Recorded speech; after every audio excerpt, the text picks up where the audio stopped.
Sí.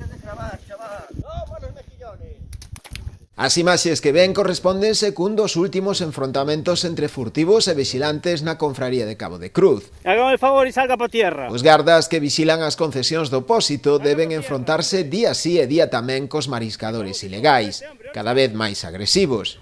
Vente, valiente.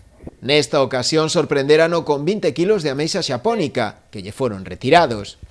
Como tamén o foi unha botella de mergullo, que presuntamente empregaba tamén na actividade ilícita. Salga para tierra, hombre. Trátase dun vello coñecido dos vixilantes, especialmente perigoso, o que xa lle teñen requisado en máis ocasións marisco e outros enseres que emprega para furtivar. Acabou ese xogo. Vente, hombre, ahora escapas. No último mes no Pósito crucense levanse incautados uns 500 kilos de marisco, recollido de xeito ilegal. Vente.